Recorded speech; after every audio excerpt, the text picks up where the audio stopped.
ದೈವ ಬಿಟ್ಟರು ಪಿತೃಗಳು ಬಿಡಲ್ಲ. ನಾವು ದೊಡ್ಡವರಾದ ತಕ್ಷಣ, ನಾವು ಯಾವುದೋ ಒಂದು ಪದವಿ ಇದ್ದ ತಕ್ಷಣ ನಮ್ಮ ತಂದೆಯನ್ನು ತಿರಸ್ಕಾರ ಮಾಡೋದು, ತಾತನನ್ನು ತಿರಸ್ಕಾರ ಮಾಡೋದು, ತಗೊಂಡೋಗಿ ವೃದ್ಧಾಶ್ರಮಗಳಿಗೆ ಸೇರಿಸೋದು, ಇವೆಲ್ಲ ಮಾಡಿದಾಗ ಏನಾಗುತ್ತೆ ಅಂದರೆ, ಪಿತೃದೋಷ ಇದ್ದಾಗ ಏನಾಗುತ್ತೆ ಅಂದರೆ, ಪ್ರಥಮವಾಗಿ ಯಾವಾಗಲೂ ದರಿದ್ರತೆ ಇರುತ್ತೆ. ಇನ್ನೊಬ್ಬರನ್ನ ಬೇಡ್ಕೊಂಡೇ ಮಾಡಬೇಕು, ಇನ್ನೊಬ್ಬರ ಆಶೀರ್ವಾದದಲ್ಲೇ ಇರಬೇಕು. ಎಷ್ಟೇ ನಾವು ಏನೇ ಮಾಡಿದ್ರು ಕೂಡ ಅಭಿವೃದ್ಧಿ ಅಂತಕ್ಕಂಥದ್ದು ಇರಲ್ಲ. ಪ್ರೇತ ವಿವಾಹ ಅಂತ ಒಂದು ಮಾಡ್ತಾರೆ. ಯಾವ ಕಾರಣಕ್ಕೋಸ್ಕರ ಈ ಪ್ರೇತ ವಿವಾಹವನ್ನ ಮಾಡ್ತಾರೆ? ಒಂದು ಹುಡುಗಿ ಫುಲ್ ಡಿಪ್ರೆಷನ್ಗೆ ಹೋಗಿದ್ಲು. ನೀವು ಕಾರಣ ಕೇಳ್ಬಿಟ್ರೆ ನೀವು ಏನಪ್ಪ ಹಿಂಗೂ ಆಗುತ್ತಾ ಅಂತ ಕೇಳ್ತೀರಾ. ಕೇಳಿಸಿದೆ ಸೌಂಡು, ಡಬ ಡಬ ಡಬ ಡಬ ಕೇಳಿಸಿದೆ. ಅಲ್ಲಿ ನೋಡಿದ್ರೆ ಶಾಕ್ ಆಗ್ಬಿಟ್ಟು. ಹುಡುಗಿ ಮದುವೆ ಆಗಿ 5 ದಿವಸ ಆಗಿದೆ. ಇವ್ನು ಫೋನ್ ಮಾಡಿದಾಗ ಮೋಕ್ಷ, ನಾರಾಯಣ ಬಲಿ, ಎಲ್ಲ ತರ್ಪಣ, ಪಿಂಡ ಪ್ರದಾನ ಆಗಲಿ, ತಿಲಹೋಮ ಆಗಲಿ, ಇವನ್ನೆಲ್ಲ ಮಾಡುವಂಥ ಪದ್ಧತಿಗಳಿದೆ. ಆಷಾಢದಲ್ಲಿ ಬರ್ತಕ್ಕಂಥ 25ನೇ ತಾರೀಕು ಏಕಾದಶಿ ದಿವಸ ಬಹಳ ವಿಶೇಷವಾಗಿರ್ತಕ್ಕಂಥದ್ದು. ಈಗ ನಾವು ಪೂರ್ವಜನ್ಮದ ಪಾಪದ ಕರ್ಮಗಳಿಂದ ತಪ್ಪಿಸ್ಕೋಬಹುದು, ಆದ್ರೆ ಪಿತೃದೋಷಗಳಿಂದ ತಪ್ಪಿಸ್ಕೊಳ್ಳೋದಕ್ಕೆ ಸಾಧ್ಯವಿಲ್ಲ. ನಮಸ್ಕಾರ. ನಿಗೂಢತೆಯ ಹುಡುಕಾಟದಲ್ಲಿ ಸತ್ಯ ಅಸತ್ಯಗಳ ಬೆನ್ನತ್ತಿ ಉತ್ತರವೇ ಸಿಗದ ಪ್ರಶ್ನೆಗಳಿಗೆ ಉತ್ತರವೇ ಪಾಡ್ಕಾಸ್ಟ್ ವಿತ್ ರಿಷಿ ಪೃಥ್ವಿಗೆ ಸ್ವಾಗತ. ವೀಕ್ಷಕರೇ, ಇವತ್ತು ಯಾವ ಸಬ್ಜೆಕ್ಟ್ನ ಅಥವಾ ಯಾವ ವಿಷಯನ ತಂದು ಕೂತ್ಕೊಂಡಿದ್ದೀನಿ ಅಂತ ನೀವು ಆಲ್ರೆಡಿ ತಮ್ಲೈನಲ್ಲಿ ನೋಡಿರ್ತೀರಾ. ಅದೇ, ಈಗ ನಾವು ಪೂರ್ವಜನ್ಮದ ಪಾಪದ ಕರ್ಮಗಳಿಂದ ತಪ್ಪಿಸ್ಕೋಬೋದು, ಆದರೆ ಪಿತೃದೋಷಗಳಿಂದ ತಪ್ಪಿಸ್ಕೊಳ್ಳೋದಕ್ಕೆ ಸಾಧ್ಯವಿಲ್ಲ. ಒಂದು ವಾಡಿಕೆ ಇದೆ, ಏನಂತ ಗೊತ್ತಾ? ದೈವ ಬಿಟ್ಟರು ಪಿತೃಗಳು ಬಿಡಲ್ಲ. ಅಂದರೆ ಪಿತೃಗಳು ಸಂತುಷ್ಟರಾದರೆ ನಮಗೆ ಮೃಷ್ಟಾನ ಭೋಜನ. ಅದೇ ನಮ್ಮ ಪಿತೃಗಳು ನಮಗೆ ಆಪೋಸಿಟ್ ಆಗಿ ನಿಂತರೆ ನಮ್ಮ ಎಲ್ಲ ಪಾಸಿಟಿವ್ ಎಂಟಿಟಿಗಳನ್ನ ಕ್ಲೋಸ್ ಮಾಡುತ್ತೆ. ಅಂದರೆ ನಮಗೆ ಏನೇನು ಶುಭ ಕಾರ್ಯಗಳು ಆಗಬೇಕು ಅದನ್ನೆಲ್ಲ ಕ್ಲೋಸ್ ಮಾಡುತ್ತೆ. ಅದಕ್ಕೋಸ್ಕರನೇ ಪಿತೃಗಳ ಬಗ್ಗೆ ಮಾತಾಡೋದಕ್ಕೆ, ಪಿತೃದೋಷಗಳ ಬಗ್ಗೆ ಮಾತಾಡೋದಕ್ಕೆ, ಪ್ರೇತ ಬಾಧೆಗಳ ಬಗ್ಗೆ ಮಾತಾಡೋದಕ್ಕೆ ಇವತ್ತು ನಮ್ಮ ಜೊತೆಯಲ್ಲಿ ಇದ್ದಾರೆ. ಹಾಗೂ ಸಾವಿರಾರು ವ್ಯಕ್ತಿಗಳಿಗೆ ಇವರಿಂದ ತುಂಬಾ ಒಳ್ಳೆಯದಾಗಿದೆ. ಯಾಕೆಂದ್ರೆ ಇವರು ಯಕ್ಷಿಣಿಯ ಸಿದ್ಧಿ ಮಾಡ್ಕೊಂಡಿದ್ದಾರೆ. ಯಾವ ಯಕ್ಷಿಣಿ ಸಿದ್ಧಿ ಅಂತ ಅಂದ್ಕೊಳ್ತಾ ಇದ್ದೀರಾ? ದೀಪ ಯಕ್ಷಿಣಿ ಸಿದ್ಧಿ ಮಾಡ್ಕೊಂಡಿದ್ದಾರೆ. ಹಾಗೂ ಶಾಸ್ತ್ರಜ್ಞರು ಸಹನೂ ಹೌದು. ಅವರೇ ಸಂತೋಷ್ ಗುರೂಜಿಯವರು. ನಿಮಗೆ ನಮ್ಮ ಕಾರ್ಯಕ್ರಮಕ್ಕೆ ಸ್ವಾಗತ. ನಮಸ್ಕಾರ ಗುರೂಜಿಯವರೇ, ನಿಮಗೆ ನಮ್ಮ ಕಾರ್ಯಕ್ರಮಕ್ಕೆ ಸ್ವಾಗತವನ್ನು ಕೋರ್ತಾ ಇದ್ದೀನಿ. ಒಂದೆರಡು ಮಾತುಗಳು ನಿಮ್ಮ ಬಗ್ಗೆ, ಎಷ್ಟು ವರ್ಷ ಎಕ್ಸ್ಪೀರಿಯನ್ಸ್ ಇತ್ತು, ಹಾಗೆ ನೀವು ಏನು ಮಾಡ್ತಾ ಇದ್ರಿ, ಅಥವಾ ನೀವು ಯಾವುದರಲ್ಲಿ ಸಿದ್ಧಿ ಮಾಡ್ಕೊಂಡಿದ್ದೀರಾ, ಹಾಗೆ ಜನಕ್ಕೆ ನಿಮ್ಮಿಂದ ಯಾವ ರೀತಿ ಉಪಯೋಗಗಳಾಗಿವೆ ಅನ್ನೋದನ್ನು ಒಂದೆರಡು ತುಣುಕುಗಳಲ್ಲಿ ನಮ್ಮ ವೀಕ್ಷಕರಿಗೆ ತಿಳಿಸ್ಕೊಡ್ತೀರಾ? ಶ್ರೀ ಗುರುಭ್ಯೋ ನಮಃ. ಹರಿ ಓಂ. ಜಯಂತಿ ಮಂಗಲ ಕಾಳಿ ಭದ್ರಕಾಳಿ ಕಪಾಲಿನಿ ದುರ್ಗಾ ಕ್ಷಮಾ ಶಿವಾದಾತ್ರಿ ಸ್ವಾಹ ಸ್ವದಾ ನಮೋಸ್ತುತೆ. ಜಯತ್ವಂ ದೇವಿ ಚಾಮುಂಡೆ ಜಯ ಭೂತಾರ್ತಿ ಹಾರಿಣಿ ಜಯ ಸರ್ವಗತೆ ದೇವಿ ಮಹಾಯಕ್ಷಿಣಿ ನಮೋಸ್ತುತೆ. ವಿಶೇಷವಾಗಿ ದೀಪ ಯಕ್ಷಿಣಿ, ತಾಂತ್ರಿಕ ಯಕ್ಷಿಣಿ, ಭೂತ ಯಕ್ಷಿಣಿ, ಚರ ಯಕ್ಷಿಣಿ ಮತ್ತು ಸ್ವಪ್ನ ಮಹಾಯಕ್ಷಿಣಿ ಸಿದ್ಧಿಯನ್ನು ಕರ್ನಾಟಕ, ಕೇರಳ, ತಮಿಳುನಾಡು, ಆಂಧ್ರ ಪ್ರದೇಶ, ಉತ್ತರ ಪ್ರದೇಶ ಈ ಒಂದು ಸ್ಟೇಟ್ಗಳಲ್ಲೆಲ್ಲ ವಿಶೇಷವಾಗಿ ಈ ಒಂದು ತಂತ್ರವಿದ್ಯೆಯನ್ನು ಕಲಿತು ಸುಮಾರಷ್ಟು ಜನಕ್ಕೆ ಪರಿಹಾರವನ್ನು ಕೊಟ್ಟಿದ್ದೀವಿ. ಪರಿಹಾರ ಪಡ್ಕೊಂಡವರು ಅಷ್ಟು ಜನನೂ ಕೂಡ ಇವತ್ತಿನ ದಿವಸ ವಿಶೇಷವಾಗಿ ನಮ್ಮ ದೇಶದಲ್ಲೇ ಹೊರಗಡೆ ದೇಶದಲ್ಲೂ ಕೂಡ ನಮಗೆ ಒಂದು ವಿಶೇಷವಾಗಿರ್ತಕ್ಕಂಥ ಒಂದು ಅಭಿಮಾನದಿಂದ ನಮ್ಮನ್ನು ಯಾವಾಗಲೂ ಕೂಡ ಮಾತಾಡಿಸ್ತಾ ಇರ್ತಾರೆ. ಇದಕ್ಕೆಲ್ಲ ಆ ಯಕ್ಷಿಣಿಯ ಒಂದು ವಿಶೇಷವಾಗಿರ್ತಕ್ಕಂಥ ಅನುಗ್ರಹನೇ ಕಾರಣ ಅಂಥೇಳಿ ನಾವು ಭಾವಿಸೋದು. ಹಾಗಾಗಿ ಈ ಒಂದು ವಿಶೇಷವಾಗಿರ್ತಕ್ಕಂಥ ಸುಸಂದರ್ಭದಲ್ಲಿ ಆ ಯಕ್ಷಿಣಿಯನ್ನು ಸ್ಮರಿಸ್ಕೊಳ್ತಾ ನೀವು ಹೇಳಿದಾಗೆ ವಿಶೇಷವಾಗಿರ್ತಕ್ಕಂಥ ಪಿತೃಗಳು, ಪಿತೃ, ಪಿತಾಮಹ, ಪ್ರಪಿತೃ ಅಂಥೇಳಿ ಕರಿತೀವಿ. ತಾತ, ಮುತ್ತಾತ, ಮುತ್ತಜ್ಜ, ಅವರ ತಂದೆ, ವಿಶೇಷವಾಗಿರ್ತಕ್ಕಂಥ ಈ ಒಂದು ಪಿತೃಗಳನ್ನ ನಾವು ಸ್ಮರಿಸ್ಕೊಳ್ತಾ ಇವತ್ತಿನ ಒಂದು ವಿಷಯ ನೀವೇನೇ ಕೇಳಿದ್ರು ಕೂಡ ಅದರ ಬಗ್ಗೆ ಸರಾಸರಾಗವಾಗಿ ನಾನು ಉತ್ತರ ಕೊಡಬಲ್ಲೆ. ಯಾಕಂತ ಹೇಳಿದರೆ ಇದು ವಿಶೇಷವಾಗಿ ನಮ್ಮ ಭಾರತೀಯ ಸಂಸ್ಕೃತದಲ್ಲಿ, ನಮ್ಮ ಹಿಂದೂ ಸಂಪ್ರದಾಯದಲ್ಲಿ ನಾವು ತಿಳ್ಕೊಬೇಕಾಗಿರ್ತಕ್ಕಂಥ ಬಹಳ ಮುಖ್ಯವಾಗಿರ್ತಕ್ಕಂಥ ವಿಚಾರ. ಎಷ್ಟೋ ವಿಚಾರಗಳು ಮಾತಾಡ್ತಾ ಹೋಗ್ತೀವಿ, ಆದರೆ ಇಂತಹ ವಿಚಾರಗಳಿದೆಯಲ್ಲ, ಇದು ನಮ್ಮ ಒಂದು ಹಿಂದೂ ಸಂಪ್ರದಾಯದಲ್ಲಿ ನಾವು ಆಚರಿಸಲೇಬೇಕು. ಮತ್ತು ಇದು ಆಚರಿಸೋದ್ರಿಂದ ನಾವು ಯಾವಾಗಲೂ ಕೂಡ ನಮ್ಮ ಐಶ್ವರ್ಯವಂತರಾಗಿ, ಆರೋಗ್ಯವಂತರಾಗಿ, ನಮಗೆ, ನಮ್ಮ ಮಕ್ಕಳಿಗೆ, ಮೊಮ್ಮಕ್ಕಳಿಗೆ ಒಂದು ರಕ್ಷಣೆಯನ್ನು ಕೊಡ್ತಾ ತುಂಬ ಚೆನ್ನಾಗಿ ನಾವು ಕಾಪಾಡಿಕೊಳ್ತಾ ಹೋಗ್ತಾ ಇರ್ತೀವಿ. ಹಾಗಾಗಿ ಈ ಒಂದು ವಿಚಾರ ನೀವು ಕೇಳಿದ್ದು ಬಹಳ ಸಂತೋಷ. ಸೊ ನೀವೇನೇ ಪ್ರಶ್ನೆ ಕೇಳಿದ್ರು ಕೂಡ ನಾನು ಸರಾಗವಾಗಿ ಮತ್ತು ಜನಗಳಿಗೆ ಒಂದು ಹೆಲ್ಪ್ ಆಗೋ ಥರ ನಾನು ಉತ್ತರವನ್ನು ಕೊಡೋಕ್ಕೆ ನಾನು ಇವತ್ತಿನ ದಿವಸ ಸಿದ್ಧನಿದ್ದೇನೆ. ಧನ್ಯವಾದಗಳು ಗುರುಜಿ. ಗುರುಜಿ, ನೀವು ಪ್ರಶ್ನಾಶಾಸ್ತ್ರ ತಂತ್ರಜ್ಞರು, ತಾಂತ್ರಿಕತೆಯಲ್ಲಿ ಆಗಿರ್ಬೋದು ಅಥವಾ ಜ್ಯೋತಿಷ್ಯದಲ್ಲಿ ಆದರೂ ಆಗಿರ್ಬೋದು. ಹಾಗೆ ನೀವು ಕವಡೆ ಬಿಡೋದ್ರಲ್ಲಿ ಸಹ ತುಂಬ ಯಕ್ಷಿಣಿ ಹೇಳುವಂತಹ ಕ್ರಮವನ್ನು, ಯಕ್ಷಿಣಿ ಪಕ್ಕದಲ್ಲೇ ನಿಂತು ಮಾತಾಡೋದನ್ನು ನೀವು ನಿಮ್ಮ ಕ್ಲೈಂಟ್ಸ್ಗಳಿಗೆ ಹೇಳ್ತೀರಾ ಅಂತಲೂ ನಾನು ಕೇಳಿದ್ದೀನಿ, ನೀವು ಹೇಳಿದ್ದೀರಾ ಸಹ. ಹಾಗೆಯೇ ಈ ಪ್ರಶ್ನಾಶಾಸ್ತ್ರ ತಂತ್ರಜ್ಞದಲ್ಲಿ ಒಬ್ಬ ವ್ಯಕ್ತಿ ಬಂದು ಕೂತಾಗ ಅವನಿಗೆ ಯಾವ ರೀತಿಯ ಪಾಪಕರ್ಮಗಳು ಇರುವುದಿಲ್ಲ, ಅಥವಾ ಅವ್ನು ನೀವು ಏನೇನು ಹೇಳ್ತೀರೋ ಎಲ್ಲದನ್ನು ಅವನು ಮಾಡಿರ್ತಾನೆ. ಆದರೆ ನಿಮ್ಮ ಪ್ರಶ್ನೆಶಾಸ್ತ್ರದಲ್ಲಿ ಹುಟ್ಟಿದ್ದು ಏನು ಅಂತಂದರೆ ಪಿತೃದೋಷ. ಅದು ಹೇಗೆ ಬರುತ್ತೆ, ಅದರಿಂದ ಅವನು ಏನೇನು ಅನುಭವಿಸ್ತಾನೆ, ನಿಮಗೆ ಹೇಗೆ ಗೊತ್ತಾಗುತ್ತೆ ಇವನು ಪಿತೃದೋಷದಿಂದನೇ ಬಳಲ್ತಾ ಇದ್ದಾನೆ ಅಂತ ಹೇಗೆ ಗೊತ್ತಾಗುತ್ತೆ? ನೋಡಿ, ಏನಾಗುತ್ತೆ ಅಂತ ಹೇಳಿದ್ರೆ ಜಾತಕದಲ್ಲಿ ಪಿತೃದೋಷ ಅಂತಕ್ಕಂಥದ್ದು ಲಗ್ನದಿಂದ ಪಂಚಮ ಭಾವ, 5ನೇ ಮನೆ, 9ನೇ ಮನೆಯಲ್ಲಿ ನಮಗೆ ಪಿತೃದೋಷ ಅಂತಕ್ಕಂಥದ್ದು ಗೊತ್ತಾಗುತ್ತೆ. 11ನೇ ಮನೆಯಿಂದ ಸಂಪೂರ್ಣವಾಗಿರ್ತಕ್ಕಂಥ ವಿಚಾರ ಗೊತ್ತಾಗುತ್ತೆ, ಇದು ಜಾತಕದಲ್ಲಿ. ಅದೇ ರೀತಿಯಾಗಿ ನಾವು ಕವಡೆಯನ್ನು ತಗೊಂಡಾಗ ನಾವು 3 ಸಲ ಕವಡೆಯನ್ನು ಹಾಕ್ತೀವಿ. ಆ ಕವಡೆಯಲ್ಲಿ ಏನಾಗುತ್ತೆ ಅಂತ ಹೇಳಿದ್ರೆ 3 ಸಲನೂ ಕೂಡ ನೆಗೆಟಿವ್ ಆಗೇ ಬರುತ್ತೆ. ಅವಾಗ ತುಂಬಾ ಒಂದು ವಿಶೇಷವಾಗಿರ್ತಕ್ಕಂಥ ದೋಷ ಇದೆ ಅಂತ ಗೊತ್ತಾಗತ್ತೆ. ಆ ದೋಷ ಇದೆ ಅಂತ ಗೊತ್ತಾದಾಗ ಅದನ್ನೆಲ್ಲ ನಾವು ಕೂಡಿಸಿ ನೋಡಿದಾಗ ಅಲ್ಲಿ ಪಿತೃದೋಷ ಇದೆ ಅಂತ ಹೇಳ್ತಕ್ಕಂಥ ಒಂದು ಸಂಖ್ಯೆ ಬಂದಾಗ ಅದನ್ನು ಪಿತೃದೋಷ ನಾವು ಇದೆ ಅಂತಕ್ಕಂಥದ್ದು ನೋಡ್ಬಿಟ್ಟು ಇದು ಎಷ್ಟೇ ತಲೆಮಾರಿನ ಪಿತೃದೋಷ, ಇದು ಯಾವ ತರ ಇವ್ರಿಗೆ ಬಾಧಿಸುತ್ತೆ ಅಂತಕ್ಕಂಥದ್ದು ಯಕ್ಷಿಣಿ ಮುಖಾಂತರ ನಾವು ಕೇಳ್ಬಿಟ್ಟು ಅವ್ರಿಗೆ ಹೇಳುವಂಥದ್ದು. ಯಾವ ಯಕ್ಷಿಣಿ ಅಂತ ಕೇಳ್ಬೋದಾ? ದೀಪ ಯಕ್ಷಿಣಿ ಸಹಾಯದಿಂದಾನೇ ನಾವು ಯಾವಾಗ್ಲೂ ಕೂಡ ಪ್ರಶ್ನೆಯನ್ನ ನೋಡುವಂಥದ್ದು. ಸೊ ದೀಪ ಯಕ್ಷಿಣಿ ಏನು ನಮ್ಗೆ ಆದೇಶವನ್ನ ಕೊಡ್ತಾಳೆ, ಅದರ ಮುಖಾಂತರನೇ ನಾವು ಹೇಳುವಂಥದ್ದು. ಹೇಗೆ ಪರಿಣಾಮ ಬೀಳುತ್ತೆ ಅಂದ್ರೆ ಒಬ್ಬ ಮನುಷ್ಯನಿಗೆ ಪಿತೃದೋಷ ಇದೆ ಅಂತ ಅಂದಿದಾಗ ಅವನಿಗೆ ಯಾವ್ಯಾವ ರೀತಿ ಈ ತರ ಪರಿಣಾಮ ಬೀರ್ತಾ ಇದೆ ಅಂತ ಈಗ ನಮ್ಮ ವೀಕ್ಷಕರಿಗೆ ಹೇಳೋದಾದ್ರೆ, ಒಂದು ಸೂಚನೆಗಳನ್ನ ಕೊಡೋದಾದ್ರೆ? ನೋಡಿ, ಪಿತೃದೋಷ ಇದ್ದಾಗ ಏನಾಗುತ್ತೆ ಅಂದ್ರೆ ಪ್ರಥಮವಾಗಿ ಮಕ್ಕಳು ಅಂಗವೈಕಲ್ಯ ಇರುತ್ತೆ, ಕಾಲು ಕೈ ಆಯ್ತಾ, ತಲೆ ಸರಿಯಾಗಿರೋದಿಲ್ಲ, ಹೃದಯದಲ್ಲಿ ತೊಂದರೆ, ಕಣ್ಣಲ್ಲಿ ತೊಂದರೆ ಆಯ್ತಾ. ನೋಡಿ, ಪಿತೃ ಅಂತ ಹೇಳಿದ್ರೆ ನಾವು ಪ್ರಥಮವಾಗಿ ಏನ್ ಹೇಳ್ತೀವಿ, ಕಾರಕೋ ಭಾವನಾಶಕ ಅಂತ ಹೇಳ್ತೀವಿ. ಕಾರಕೋ ಭಾವನಾಶಕ ಅಂತ ಹೇಳಿದ್ರೆ ಕಾರಕನಾಗಿರ್ತಕ್ಕಂಥ ಒಂದು ತಂದೆಯ ತಂದೆ ಅಂದ್ರೆ ಯಾರು ನೋಡಿರಲ್ಲ, ಅವನು ಯಾರು ಅಂದ್ರೆ ಸೂರ್ಯ ಪಿತಾಮಹ. ಸೂರ್ಯನನ್ನು ನಾವು ಪಿತಾಮಹ ಅಂತೇಳಿ ಕರಿತೀವಿ. ಆ ಸೂರ್ಯನೇನಾದ್ರು 9ನೇ ಮನೆಗೆ ಬಂದಾಗ ತುಂಬಾ ವಿಶೇಷವಾಗಿ ಆ ಪಿತೃದೋಷ ಇದೆ ಅಂತಕ್ಕಂಥದ್ದು ನಮ್ಗೆ ಗೊತ್ತಾಗುತ್ತೆ. ಸೊ ಪಿತೃದೋಷ ಇದೆ ಅಂತ ಗೊತ್ತಾಗೂ ಕೂಡ ನಾವು ಅದನ್ನ ಪರಿಹಾರ ಮಾಡ್ಕೊಳ್ದೇ ಇದ್ದಾಗ ಅದು ದೊಡ್ಡ ಅಪರಾಧ ಆಗುತ್ತೆ.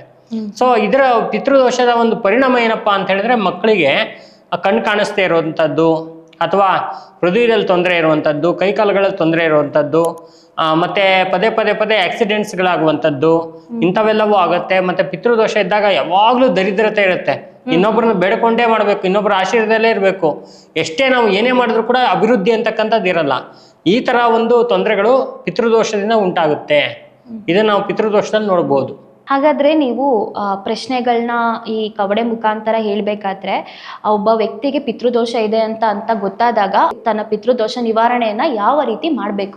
ನೋಡಿ, ಪ್ರತಿಯೊಬ್ಬ ಮನುಷ್ಯನ ಏನಪ್ಪಾ ಅಂತ ಹೇಳಿದ್ರೆ ತಮ್ಮ ತಂದೆಯರಿಗೆ ತಾತಂದರಿಗೆ ಗೌರವವನ್ನು ಮನೆಯಲ್ಲಿ ಕೊಡುವಂಥದ್ದು, ಅವ್ರನ್ನ ಚೆನ್ನಾಗಿ ನೋಡ್ಕೊಳ್ಳುವಂಥದ್ದು ಬದುಕಿದ್ದಾಗ, ಮತ್ತೆ ವಿಶೇಷವಾಗಿ ಅವರಿಗೆ ಯಾವುದೇ ಥರದ ಒಂದು ತೊಂದರೆ ನೋವು ಕೊಡದೇನೆ ಮನಸ್ಸಿಗೆ ಅವ್ರನ್ನ ನೋಡ್ಕೊಳ್ಳುವಂಥದ್ದು ಬಹಳ ಆದ್ಯ ಕರ್ತವ್ಯ. ಯಾಕಂದ್ರೆ ಅವರು ಚಿಕ್ಕವರಿದ್ದಾಗ ಎಷ್ಟೇ ತಪ್ಪು ಮಾಡಿದ್ರು ಅವ್ರು ಕ್ಷಮಿಸಿ ನಮ್ಮನ್ನು ಕಾಪಾಡಿರ್ತಾರೆ.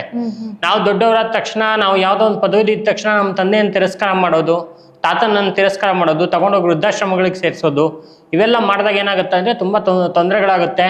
ನಮ್ಮ ಮಕ್ಕಳು ಮೊಮ್ಮಕ್ಕಳಿಗೆಲ್ಲ ತೊಂದರೆ ಆಗ್ತಾ ಬರುತ್ತೆ. ಪಿತೃದೋಷ ಅಂತಕ್ಕಂಥದ್ದು ಇವಾಗಿಂದಲ್ಲ, ಪೂರ್ವ ಕಾಲದಿಂದ ನಾವು ನೋಡ್ಬೇಕಂದ್ರೆ ಬಹಳಷ್ಟು ಜನರು ಎಷ್ಟೋ ಕಷ್ಟಗಳನ್ನ ಅನುಭವಿಸಿದ್ದಾರೆ ಈ ಪಿತೃದೋಷದಿಂದ. ದರಿದ್ರರಾಗಿ ಮನೆಯನ್ನು ಸುತ್ತಿದ್ದಾರೆ. ಈ ಥರದ್ದೆಲ್ಲ ಪುರಾಣ ಕಥೆಗಳಲ್ಲೂ ಕೂಡ ಇದೆ. ಹಾಗಾಗಿ ಪಿತೃದೋಷ ಅಂತಕ್ಕಂಥದ್ದು ಬಹಳ ಕೆಟ್ಟದು. ಹೇಗೆ ಪರಿಹಾರ ಮಾಡ್ಕೋಬೇಕು ಹಂಗಾದ್ರೆ? ನೋಡಿ, ಪಿತೃದೋಷಗಳ ಪರಿಹಾರ ಅಂತ ಹೇಳಿದ್ರೆ ಬೇಕಾದಷ್ಟು ವಿಧಾನದಲ್ಲಿ ಇದೆ. ಫಸ್ಟ್ ನಾನು ಹೇಳೋದು ಇದನ್ನ ಮುಂಜಾಗ್ರತೆ, ಇದನ್ನ ಮಾಡದೇ ಇದ್ರೆ ಪಿತೃದೋಷ ಅಂತಕ್ಕಂಥದ್ದು ಬರಲ್ಲ. ಅಕಸ್ಮಾತ್ ಆಯ್ತು ಮಾಡಿದ್ರು, ಆಯ್ತಾ, ತಂದೆ ಮಾಡಿದ್ರು, ತಂದೆ ತೀರೋದ್ರು, ಮಗನಿಗೆ ಬಂತು, ಪಾಪ ಮಗ ಏನು ಮಾಡಿರಲ್ಲ, ಅಮಾಯಕ, ಆಯ್ತಾ, ತಂದೆಗೆ ಮಾಡಿರ್ತಕ್ಕಂಥ ತಂದೆ ಅನುಭವಿಸ್ತಿದ್ದಾನೆ, ಅದನ್ನ ಮಗನಿಗೂ ಕೂಡ ಅದು ಟ್ರಾನ್ಸ್ಫರ್ ಆಗಿದೆ, ಬಂದಿದೆ. ಸೊ ಅವಾಗ ಮಗ ತುಂಬಾ ಒಳ್ಳೆಯವನಾಗಿರೋದ್ರಿಂದ ಅವನೇನ್ ಮಾಡ್ಬೋದು ಅಂತ ಹೇಳಿದ್ರೆ, ಕೇಳಿದಾಗ ಎಲ್ಲರೂ ಹೋಗಿ ಕೇಳಿದಾಗ ನಮ್ಮ ಹತ್ರ, ಇವಾಗ ನಮ್ಮಂತ ಒಂದು ಜ್ಯೋತಿಷಿಗಳ ಹತ್ರನೋ ತಾಂತ್ರಿಕರ ಹತ್ರನೋ ಅಥವಾ ಯಕ್ಷಿಣಿ ಆರಾಧಕರ ಹತ್ರ ಬಂದು ಕೇಳಿದಾಗ ಪಿತೃದೋಷ ಅಂತ ಇದೆ ಅಂತ ಹೇಳಿ ಗೊತ್ತಾದಾಗ ಅದಕ್ಕೆ ತಕ್ಕಂಥ ಪರಿಹಾರಗಳಿದೆ. ಪರಿಹಾರಗಳು ಅಂತ ಹೇಳಿದ್ರೆ ವಿಶೇಷವಾಗಿ ಪಿಂಡ ಪ್ರದಾನ ಮಾಡುವಂಥದ್ದು, ತಿಲತರ್ಪಣಗಳನ್ನ ಮಾಡುವಂಥದ್ದು ಆಯ್ತಾ, ಮತ್ತೆ ವಿಶೇಷವಾಗಿರ್ತಕ್ಕಂಥ ಮಾಸಿಕ ಶ್ರಾದ್ದ, ವಾರ್ಷಿಕ ಶ್ರಾದ್ದಗಳನ್ನ ಮಾಡುವಂಥದ್ದು, ಮತ್ತೆ ಒಂದಷ್ಟು ಜನರಿಗೆ, ಬಡ ಜನರಿಗೆ ಮತ್ತೆ ತಂದೆ ಸಮಾನರಾದವರಿಗೆ ಒಂದಷ್ಟು ದಾನ ಧರ್ಮಗಳನ್ನ ಮಾಡುವಂಥದ್ದು, ಇವೆಲ್ಲ ಮಾಡೋದ್ರಿಂದ ಬಹಳ ಒಂದು ಉತ್ತಮವಾಗಿರ್ತಕ್ಕಂಥ ಒಂದು ಫಲ ಸಿಗುತ್ತೆ. ಹಾಗೆ ಮತ್ತೆ ಪಿತೃದೋಷ ಕ್ಲಿಯರ್ ಆಗುತ್ತೆ. ಮತ್ತೆ ವಿಶೇಷವಾಗಿ ಪುರಾಣದಲ್ಲಿ ಏನು ಕೊಟ್ಟಿದ್ದಾರೆ ಅಂತ ಹೇಳಿದ್ರೆ ಒಂದು 12 ನದಿಗಳನ್ನ ಕೊಟ್ಟಿದ್ದಾರೆ. ಗಂಗಾ, ಯಮುನಾ, ನರ್ಮದಾ, ಸಿಂಧು, ಕಾವೇರಿ, ಈ ಥರ 12 ನದಿಗಳು ಕೊಟ್ಟಿದ್ದಾರೆ. ಅಂದರೆ 12 ರಾಶಿಗಳು, ಮೇಷದಿಂದ ಮೇಷ, ವೃಷಭ, ಮಿಥುನ, ಕರ್ಕ, ಸಿಂಹ, ಕನ್ಯಾ, ತುಲಾ, ವೃಶ್ಚಿಕ, ಧನುಸು, ಮಕರ, ಕುಂಭ, ಮೀನ, 12 ರಾಶಿಗಳು. 12 ರಾಶಿಗಳಿಗೆ 12 ನದಿಗಳನ್ನ ಕೊಟ್ಟಿದ್ದಾರೆ. ಸೊ ಇದೆಲ್ಲ ತರ್ಪಣ ಗಿರ್ಪಣ ಎಲ್ಲ ಮುಗಿಸ್ಕೊಂಡು ಈ ನದಿಗಳಲ್ಲಿ ಸ್ನಾನ ಮಾಡಿದಾಗ ಆ ದೋಷ ಫುಲ್ ಕ್ಲಿಯರ್ ಆಗುತ್ತೆ. ಗಂಗೆ ಕ್ಲಿಯರ್ ಮಾಡಿಬಿಡ್ತಾಳೆ ಅಂತಕ್ಕಂಥದ್ದು ಇದೆ. ಹಾಗಾಗಿ ಈ ಒಂದು ಪಿತೃದೋಷ ಬಂದಾಗ ಇದಕ್ಕೆ ಕರೆಕ್ಟ್ ಆಗಿರ್ತಕ್ಕಂಥ ಪರಿಹಾರವನ್ನು ನಾವು ಮಾಡ್ಕೋಬೇಕಾಗತ್ತೆ. ಈಗ ಪೂರ್ವಿಕರು ಮಾಡಿದಂತಹ ತಪ್ಪು ಆ ಹೋದ ಜನ್ಮದಲ್ಲಿ ಅದು ಮುಂದಿನ ಜನ್ಮದ ಪೀಳಿಗೆಯ ವ್ಯಕ್ತಿಗಳಿಗೂ ಅದು ಮುಂದುವರಿಯುತ್ತಾ? ಅದನ್ನ ನಿವಾರಣೆ ಮಾಡ್ಕೊಳ್ಳೋದು ಹೇಗೆ? ಆ ದೋಷಗಳನ್ನ ಪರಿಹಾರ ಮಾಡಿ ನೋಡಿ, ಏನಾಗುತ್ತೆ, ಪುನರಪಿ ಜನನಂ ಪುನರಪಿ ಮರಣಂ, ಸೈಕಲ್ ಇದ್ದಂಗಿದು. ಈಗ ಒಬ್ಬ ತಾತ ತೀರೋಗ್ತಾನೆ ಅಂದರೆ ಮತ್ತೆ ಮಗನ ರೂಪದಲ್ಲಿ ಅವನು ಹುಟ್ಟುತ್ತಾನೆ, ಅಥವಾ ಮಗಳಾಗಿ ಹುಟ್ಟಬಹುದು, ಮಗಾಗಿ ಹುಟ್ಟಬಹುದು. ಹಿಂಗೆ ಮಗನೇ ಹುಟ್ಟಬೇಕು ಆ ಥರ ಏನಿಲ್ಲ. ಅವನ ಒಂದು ಆತ್ಮ ಮಗಳು ಅಥವಾ ಮಗನಾಗಿ ಮತ್ತೆ ಹುಟ್ಟುತ್ತಾರೆ ಅವರು ಆ ಒಂದು ಕುಲದಲ್ಲಿ. ಹುಟ್ಟಿದಾಗ ಏನಾಗುತ್ತೆ, ಅವರು ತುಂಬಾ ಕಷ್ಟವನ್ನ ಅನುಭವಿಸ್ತಾರೆ. ಯಾಕೆ ಅಂತ ಹೇಳಿದ್ರೆ ಇಲ್ಲಿ ಪಿತೃದೋಷನ ಬಾಕಿ ಉಳಿಸ್ಕೊಂಡಿರ್ತಾರಲ್ಲ. ಸೊ ಮಗನಿಂದ ಮಗನಿಗೆ ಟ್ರಾನ್ಸ್ಫರ್ ಆಗುತ್ತೆ, ಮೊಮ್ಮಗನಿಗೆ ಅಥವಾ ಮೊಮ್ಮಗಳಿಗೆ. ಅವಾಗ ಇದು ಏನಾಗುತ್ತೆ, ಮದುವೆ ಆಗದೆ ಇರೋದು, ಸಂತಾನ ಆಗದೆ ಇರೋದು, ಅಥವಾ ಮದುವೆ ಆದ್ರೂ ಕೂಡ ಸಂತಾನ ಅವ್ರಿಗೆ ಆಗುವಂಥ ಸಂತಾನ ಒಂದು ಅಂಗವೈಕಲ್ಯದಿಂದ ಹುಟ್ಟುವಂಥದ್ದು, ಇಂಥದ್ದೆಲ್ಲ ಸಮಸ್ಯೆಗಳು ಆಗುತ್ತೆ. ಈಗ ಅರ್ಧ ಆಯುಷ್ನಲ್ಲೇನೆ ಒಬ್ಬ ವ್ಯಕ್ತಿ ಆಗಿರ್ಬೋದು, ಅಥವಾ ಒಂದು ಹುಡುಗಿನೇ ಆಗಿರ್ಬೋದು, ಒಂದು ಹುಡುಗನೇ ಆಗಿರ್ಬೋದು, ಅಥವಾ ಚಿಕ್ಕ ಮಗುನೇ ಆಗಿರ್ಬೋದು, ಆ ವ್ಯಕ್ತಿಗಳು ಸತ್ತೋಗಿರ್ತಾರೆ. ಅವರಿಗೆ ಕರೆಕ್ಟಾಗಿ ಮೋಕ್ಷ ಆಗಿರಲ್ಲ, ಅಥವಾ ಶ್ರದ್ಧಾ ಏನಾಗಿರಬೇಕು ಅಥವಾ ಅದೆಲ್ಲ ಏನೂ ಆಗಿರಲ್ಲ. ಸೊ ಅಂಥ ವ್ಯಕ್ತಿಗಳಿಗೆ ಹೇಗೆ ಮೋಕ್ಷ ಕೊಡಿಸ್ಬೇಕು, ಅಥವಾ ಅವ್ರು ಯಾವಾಗಲೂ ಕನ್ಸಲ್ಲಿ ಬರ್ತಾ ಇರೋದಾಗಿರ್ಬೋದು, ಅಥವಾ ಎಲ್ಲ ಪಿತೃಪಕ್ಷ ಮಾಡಿದ್ರು, ಎಲ್ಲ ಕಾರ್ಯಸಿದ್ಧಿಗಳನ್ನ ಮಾಡಿದ್ರು ಸಹ, ಏನೇನು ತರ್ಪಣ ಬಿಡೋದಾಗಿರ್ಬೋದು, ಪಿಂಡ ಪ್ರದಾನ ಆಗಿರ್ಬೋದು, ಎಲ್ಲ ಮಾಡಿದ್ರು ಸಹ ಅವ್ರ ಕನ್ಸಿಗೆ ಆಗಾಗ ಬರ್ತಾನೆ ಇರ್ತಾರೆ, ನನಗೆ ಮೋಕ್ಷ ಸಿಕ್ಕಿಲ್ಲ ಅಂತ. ಅಂಥವರು ಏನು ಮಾಡಬೇಕು? ನೋಡಿ, ಮೋಕ್ಷ ಸಿಕ್ಕಿಲ್ಲ ಅಂತ ಹೇಳಿದಾಗ ಏನಾಗುತ್ತೆ ಅಂತ ಹೇಳಿದ್ರೆ ಇಲ್ಲಿ ತಿಲಹೋಮ ಅಂತೇಳಿ ಬರುತ್ತೆ. ಬರೀ ಎಳ್ಳಿಂದ ಮಾಡುವಂತ ಒಂದು ಹೋಮ, ಅದು ತಿಲಹೋಮ ಅಂತ. ಸೊ ಆ ತಿಲಹೋಮವನ್ನ ಮಾಡಿಸ್ಬಿಟ್ಟು ಏನ್ ಮಾಡ್ಬೇಕು, ದಶದಾನಗಳನ್ನ ಕೊಡ್ಬೇಕು. ಭೂದಾನ, ಗೋದಾನ, ಸ್ವರ್ಣದಾನ, ಮತ್ತೆ ಇದು ಕಾರ್ಪಸ ದಾನ, ಈ ತರದೆಲ್ಲ 10 ದಾನಗಳು ಬರುತ್ತೆ, ದಶದಾನಗಳು. ಆ ದಾನಗಳನ್ನ ಕೊಟ್ಟಾಗ ಏನಾಗತ್ತೆ ಅಂತ ಹೇಳಿದ್ರೆ ಆ ದಾನಗಳಲ್ಲಿ ಆ ವ್ಯಕ್ತಿ ಯಾರು ತೀರೋಗಿರ್ತಾನೆ ಅವನ ಆಸೆ ಆಕಾಂಕ್ಷೆಗಳೇನಿದ್ರೆ ಅದರ ಪ್ರತಿರೂಪವಾಗಿ ಕೊಡುವಂತಹ ದಾನ ಅದು. ಸೊ ಆ ದಾನಗಳನ್ನ ಕೊಟ್ಟಾಗ ಇವರಿಗೆ ಸಂಪೂರ್ಣವಾಗಿರ್ತಕ್ಕಂಥ ಮೋಕ್ಷ ಸಿಗುತ್ತೆ. ಇದಕ್ಕೆ ನಾವು ಮೋಕ್ಷ ನಾರಾಯಣ ಬಲಿ ಅಂತ ಹೇಳಿ ಕರಿತೀವಿ. ಮೋಕ್ಷ ನಾರಾಯಣ ಅಥವಾ ವೈಕುಂಠ ನಾರಾಯಣ ಬಲಿ ಅಂತ. ಸೊ ಈ ನಾರಾಯಣ ಬಲಿ ಅಂತಕ್ಕಂಥದ್ದು ಬಹಳ ವಿಶೇಷ. ಒಂದು ಕಲ್ಲನ್ನು ತೆಗೆದು ಅದಕ್ಕೆ ಜೀವ ಕೊಟ್ಟು ಅವ್ರನ್ನ ಕರೆಸಿ, ಆ ಪಿತೃಗಳನ್ನ ಕರೆಸಿ, ಅದಕ್ಕೆ ವಿಶೇಷವಾಗಿರ್ತಕ್ಕಂಥ ಸಂಸ್ಕಾರವನ್ನ ಮಾಡಿ ಆ ಕಲ್ಲನ್ನ ಒಂದು ಬಟ್ಟೆ ಸುತ್ತಿ ಅದನ್ನ ಹೋಮದಲ್ಲಿ ಹಾಕುವಂಥದ್ದು ಮೋಕ್ಷ ನಾರಾಯಣ ಬಲಿ. ಸೊ ಅದನ್ನ ಮತ್ತೆ ಆ ಕಲ್ಲನ್ನ ತೆಗೆದು ನೀರಿಗೆ ಬಿಡುವಂಥದ್ದು. ಇದೆಲ್ಲ ಏನಾಗುತ್ತಂದ್ರೆ ಒಬ್ಬ ಮನುಷ್ಯ ಸತ್ತಾಗ ಶವ ಯಾವ ತರ ಸಂಸ್ಕಾರ ಮಾಡ್ತೀವಲ್ಲ ಅದೇ ತರ ಸಂಸ್ಕಾರದಲ್ಲಿ ಬರುತ್ತಿದ್ದು. ಸೊ ಇದು ಕೂಡ ಒಂದು ಮೋಕ್ಷ ಕೊಡಿಸೋದಕ್ಕೆ ಇದು ಒಂದು ಕಾರಣ ಆಗಿರುತ್ತೆ. ಸೊ ಇದು ಒಂದು ಪರಿಹಾರವನ್ನು ಕೂಡ ಮಾಡ್ಬೋದು. ಜೊತೆಗೆ ಏನಪ್ಪಾ ಅಂತ ಹೇಳಿದ್ರೆ ವಿಶೇಷವಾಗಿ ದಶದಾನಗಳನ್ನ ಕೊಡುವಂಥದ್ದು. ಸೊ ಅದು ಕೂಡ ವಿಶೇಷವಾಗಿ ಈ ಒಂದು ಪರಿಹಾರದ ಒಂದು ರೂಪದಲ್ಲೇ ನಾವು ಕೊಡ್ಬೋದು, ಅನುಕೂಲ ಆಗುತ್ತೆ. ಹಾಗಾಗಿ ಪಿತೃದೋಷದಲ್ಲಿ ಈ ಥರ ಎಲ್ಲ ಬಂದಾಗ ಇದು ತುಂಬ ಇಂಪಾರ್ಟೆಂಟ್ ಇರುತ್ತೆ ಮಾಡುವಂಥದ್ದು.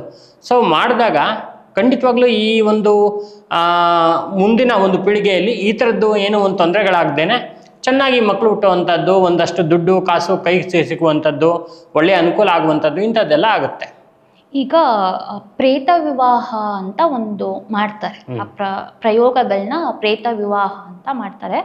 ಅದನ್ನ ಒಂದು ಹಳ್ಳಿಯಲ್ಲೋ ಅಥವಾ ಒಂದು ನಾಡಲ್ಲೋ ಮಾಡಿರೋದನ್ನ ನಾನು ನೋಡಿದ್ದೀನಿ, ರೀಲ್ಸಲ್ಲಿ ಆಗಿರ್ಬೋದು ಅಥವಾ ಒಂದು ವೈರಲ್ ಟಾಪಿಕ್ಸಲ್ಲಿ. ಅದು ಒಂದು ಯಾವ ಕಾರಣಕ್ಕೋಸ್ಕರ ಈ ಪ್ರೇತ ವಿವಾಹವನ್ನ ಮಾಡ್ತಾರೆ ಅಂತ ನಮ್ಮ ವೀಕ್ಷಕರಿಗೆ ತಿಳಿಸ್ಕೊಡ್ಬೋದು? ಅದು ಇದೇ ಟಾಪಿಕ್ಗೆ ಸಂಬಂಧಪಟ್ಟಿರೋದಾ, ಈ ಪಿತೃಗಳ ಅಂತ ಒಂದು? ಖಂಡಿತವಾಗ್ಲು ನೋಡಿ, ಪ್ರೇತ ವಿವಾಹ ಅಂತ ಹೇಳಿದ್ರೆ ಏನಪ್ಪಾ ಅಂತ ಹೇಳಿದ್ರೆ, ಈಗ ಎಕ್ಸಾಂಪಲ್ ಒಬ್ಬರು ಮನೆಯಲ್ಲಿ ಒಬ್ಬ ಸುಸೈಡ್ ಮಾಡ್ಕೊಂಡ್ಬಿಟ್ಟ, ಎಜುಕೇಶನ್ ಸಲುವಾಗೋ ಇಲ್ಲ ಲವ್ ಅಫೇರ್ ಇಟ್ಕೊಂಡು ಅಥವಾ ಏನೋ ಒಂದು ಇದಕ್ಕೆ ಸುಸೈಡ್ ಮಾಡ್ಕೊಂಡ್ಬಿಟ್ಟಿದ್ದಾನೆ. ಆಯ್ತಾ, ಅವನೇನ್ ಮಾಡ್ತಾನೆ, ಅವನು ಸತ್ತ ಮೇಲೆ ಅವನ ದೇಹವನ್ನೇನೋ ಸುಟ್ಟು ಬಿಡ್ತಾರೆ. ಆದ್ರೆ ಆತ್ಮರೂಪವಾಗಿ ಏನ್ ಮಾಡ್ತಾನೆ, ಆ ವಂಶಕ್ಕೆಲ್ಲ ತೊಂದರೆನ ಕೊಡ್ತಾ ಇರ್ತಾನೆ, ತುಂಬಾ ಕಾಟವನ್ನು ಕೊಡ್ತಾ ಇರ್ತಾನೆ. ಮಲ್ಗಕ್ ಬಿಡಲ್ಲ, ತೊಂದರೆ ಕೊಡೋದು, ಕಾಟ ಕೊಡೋದು, ಪಿಶಾಚಿ ಕಾಟ ಅಂತ ಹೇಳ್ತಾರಲ್ಲ, ಪ್ರೇತ ಕಾಟ, ಈ ತರ ಕಾಟ ಕೊಡ್ತಾ ಇರ್ತಾನೆ. ಅವಾಗ ಏನಾಗುತ್ತೆ ಅಂತ ಹೇಳಿದ್ರೆ, ಕೆಲವು ಪ್ರಶ್ನೆಗಳನ್ನ ಹಾಕಿದಾಗ ಈ ತರದ್ದು ಬರುತ್ತೆ, ಈ ಪ್ರೇತ ಕಾಟ ಇದೆ ಇವ್ರಿಗೆ, ಪ್ರೇತದ ಸಮಸ್ಯೆ ಆಗ್ತಾ ಇದೆ ಅಂತ. ಆ ಥರ ಸಮಸ್ಯೆ ಆದಾಗ ಏನು ಮಾಡ್ಬೇಕಂತ ಹೇಳಿದ್ರೆ ಪ್ರೇತ ವಿವಾಹವನ್ನು ಮಾಡಿಸ್ಬೇಕು. ಪ್ರೇತ ವಿವಾಹ ಅಂತ ಹೇಳಿದ್ರೆ ನೋಡಿ, ನಮಗೆಲ್ಲ ಯಾವ ಥರ ಒಂದು ಮದುವೆ, ಮುಂಜಿ, ಉಪನಯನ ಅಥವಾ ಮುಂದೆ ಸಂತಾನ ಆಗುವಂಥದ್ದೆಲ್ಲ ಇರುತ್ತಲ್ಲ, ಅದೇ ಥರ ಪ್ರೇತಗಳಿಗೂ ಕೂಡ ಬೇಕಾಗುತ್ತೆ. ಹಾಗಾಗಿ ಆ ಒಂದು ಹುಡುಗನ ಪ್ರೇತಕ್ಕೆ ಯಾವುದಾದ್ರೂ ಒಂದು ಹೆಣ್ಣು ಪ್ರೇತವನ್ನು ತಂದು ಅದು ಮದುವೆಯನ್ನು ಮಾಡ್ತಾರೆ. ಒಂದು ದರ್ಬೆನ ರೆಡಿ ಮಾಡಿಕೊಂಡು ಅದಕ್ಕೆ ಒಂದು ಗೊಂಬೆ ರೂಪದಲ್ಲಿ ಮಾಡ್ಕೊಂಡು ಅದಕ್ಕೆ ಎರಡಕ್ಕೂ ಕೂಡ ಮದುವೆಯನ್ನು ಮಾಡ್ತಾರೆ, ಗಂಡು ಹೆಣ್ಣು ಅಂತ ಹೇಳ್ಬಿಟ್ಟು. ಅದನ್ನ ಪ್ರೇತ ವಿವಾಹ ಅಂತೇಳಿ ಕರೀತಾರೆ. ಆ ಪ್ರೇತ ವಿವಾಹಕ್ಕೆ ಅವ್ರ ಕುಟುಂಬದವರು ಇವ್ರ ಕುಟುಂಬದವರು ಯಾರು ಇರ್ತಾರೋ ಇದ್ಬಿಟ್ಟು ಅದು ಮಾಡಿಸಿದಾಗ ಏನಾಗುತ್ತೆ ಅಂದ್ರೆ ಇಡೀ ಕುಟುಂಬಕ್ಕೆ ಒಳ್ಳೇದಾಗುತ್ತೆ.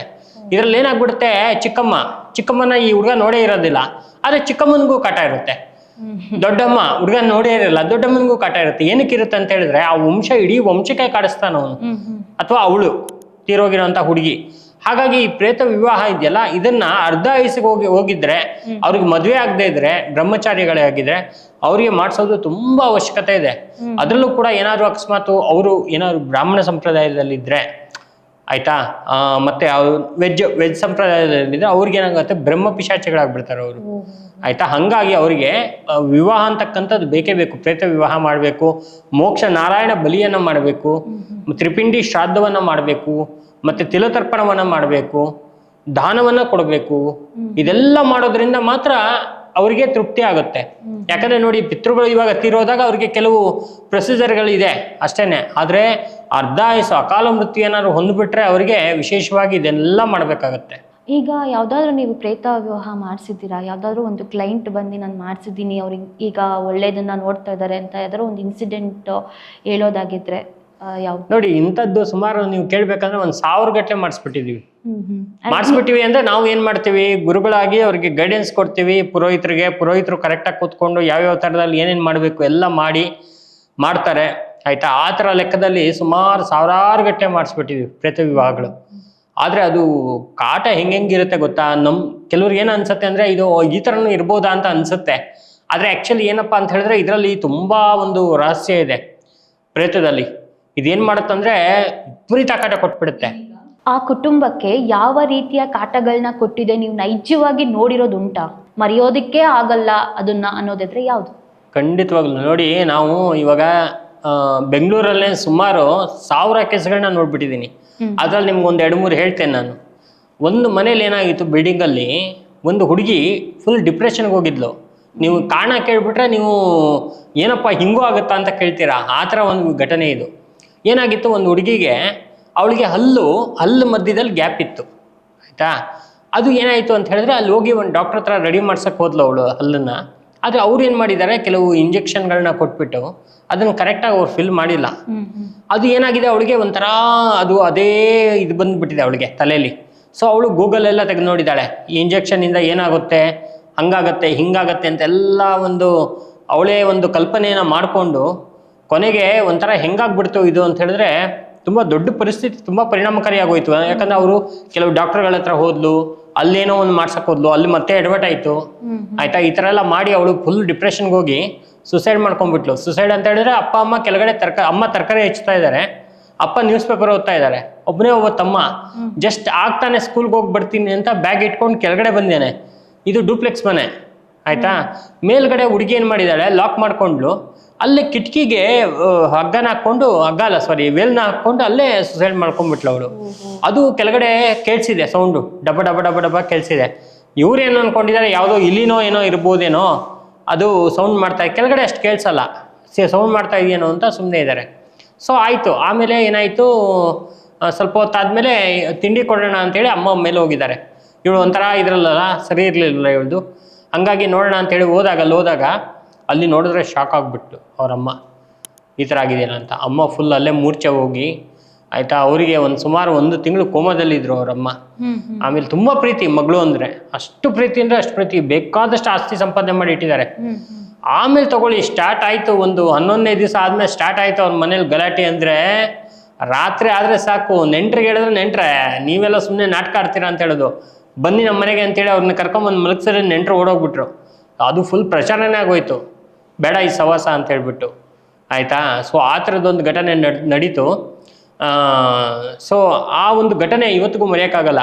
ಆಮೇಲೆ ಏನಾಯಿತು ಅಂತ ಹೇಳಿದ್ರೆ ಅವ್ರನ್ನ ತಂದೆ ಪಾಪ ಒಂದು ಕಾಂಟ್ಯಾಕ್ಟ್ ಮೇಲೆ ಯಾರು ದೊಡ್ಡ ತಾಂತ್ರಿಕರಿದ್ದಾರೆ ಅಂತಕ್ಕಂಥ ಒಂದು ವಿಚಾರ ತಿಳ್ಕೊಳ್ತಾ ಹೋಗ್ತಾ ಕೊನೆಗೆ ನಮ್ಮಲ್ಲಿಗೆ ಬಂದಾಗ ನಾನು ಪ್ರಶ್ನೆ ಹಾಕೆಲ್ಲ ಕೇಳಿದೆ, ದೀಪ ಯಕ್ಷಿಣಿನೆಲ್ಲ ಕೇಳಿ ನೋಡಿ ಮಾಡಿ ಅಲ್ಲಿಗೆ ಹೋದಾಗ ಅಲ್ಲಿ ಗೊತ್ತಾಯಿತು ಈ ಥರ ಸಮಸ್ಯೆ ಆಗಿದೆ, ಇನ್ನೂ ಅವಳು ಅಲ್ಲೇ ಇದ್ದಾಳೆ ಅಂತಕ್ಕಂಥ ವಿಚಾರ ಗೊತ್ತಾಯಿತು. ಗೊತ್ತಾದಾಗ ನಾನು ಅದಕ್ಕೆ ತಕ್ಕಂತಹ ಕೆಲವು ಪರಿಹಾರಗಳು, ಅಂದರೆ ಹೇಳಿದ್ನಲ್ಲ ಪ್ರೇತ ವಿವಾಹ ಒಂದೇ ಅಲ್ಲ, ಇನ್ನೂ ಕೆಲವೆಲ್ಲ ಮಾಡಿಬಿಟ್ಟು ಅದನ್ನು ರೆಡಿ ಮಾಡಿದೆ, ಆಯಿತಾ. ರೆಡಿ ಮಾಡಿಬಿಟ್ಟು ಅದನ್ನು ಅದಕ್ಕೆ ಒಂದು ಮೋಕ್ಷ ಅಂತಕ್ಕಂಥದ್ದು ಕೊಟ್ಟೆ ಆತ್ಮಕ್ಕೆ. ಸೊ ಅದು ಒಂದು ಅಲ್ಲಿಂದ ಅದು ಪ್ರಾಬ್ಲಮ್ ಕ್ಲಿಯರ್ ಆಯಿತು. ಮತ್ತು ಅವ್ರ ಮನೆಯನ್ನು ಮಾರಿದ್ರು.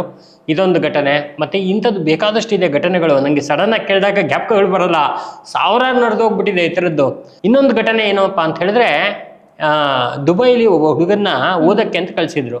ಓದಕ್ಕಂತ ಕಳ್ಸಿದ್ರೆ ಅವನೇನು ಮಾಡಿದ್ದಾನೆ, ಅಲ್ಲಿ ನಮ್ಮ ಇಂಡಿಯಾದೇ ಒಂದು ಹುಡುಗಿನ ಲವ್ ಮಾಡಿದ್ದಾನೆ. ಅವಳು ನೋಡಿದ್ರೆ ತುಂಬ ವಸ್ಟ್ ಹುಡುಗಿ ಅವಳು, ಆಯಿತಾ. ತುಂಬ ಕ್ಯಾರೆಕ್ಟರ್ಲೆಸ್ ಆ ಥರ ಹುಡುಗಿ ಅವಳು.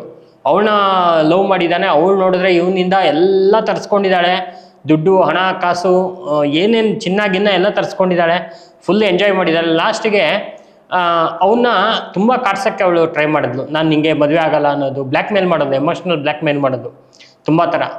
ಅವನು ತುಂಬ ಡಿಪ್ರೆಷನ್ಗೆ ಹೋದ. ಮತ್ತೆ ಏನು ಮಾಡ್ದ, ಅವಳನ್ನ ಅಲ್ಲಿ ಬಿಟ್ಟು ಒಂದು ಮನೆ ಮಾಡಿಕೊಟ್ಟ ಅಲ್ಲಿ ದುಬೈಲಿ. ಅವನು ಮಾಡಿಕೊಟ್ಬಿಟ್ಟು ಇಲ್ಲಿಗೆ ಬಂದ. ಇಲ್ಲಿ ನೋಡಿದ್ರೆ ತಂದೆ ತಾಯಿ ಇಬ್ಬರು ಕೂಡ, ಒಬ್ರು ಲಾಯರು ಒಬ್ರು ಡಾಕ್ಟ್ರು ಮನೇಲಿ. ತಾಯಿ ಡಾಕ್ಟ್ರು, ತಂದೆ ಲಾಯರು. ಬಂದು ಈ ತಂದೆ ಹತ್ರ ಹೇಳ್ದ, ಈ ಥರ ನಾನೊಂದು ಲವ್ ಮಾಡಿದ್ದೀನಿ, ಒಂದು ಹುಡುಗಿನ ಮದುವೆ ಮಾಡ್ಕೊಳ್ತೀನಿ ಅಂತ. ತಂದೆ ಬೇಡಪ್ಪ ಅವ್ರು ಸರಿ ಇಲ್ಲ ಹಾಗೆ ಹೇಗೆ ಅಂತ ಹೇಳಿದ್ರು. ಕೇಳಿಲ್ಲ ಇವನು, ಇಲ್ಲ ನಾನು ಮಾಡ್ಕೊಳ್ತೀನಿ ಅಂತ. ಆಮೇಲೆ ಸರಿ ಆಯಿತು ಅಂತ ಹೇಳ್ಬಿಟ್ಟು ಅವ್ರು ಹೆಂಗೋ ಒಪ್ಕೊಂಡ್ಮೇಲೆ ಅಲ್ಲಿ ಹುಡುಗಿಗೆ ಫೋನ್ ಮಾಡಿದ್ರೆ, ಹುಡುಗಿದು ಮದುವೆ ಆಗಿ 5 ದಿವಸ ಆಗಿದೆ ಇವ್ನು ಫೋನ್ ಮಾಡಿದಾಗ. ಇವನು ಫುಲ್ಲು ಡಿಪ್ರೆಷನ್ಗೆ ಹೋಗ್ಬಿಟ್ಟ.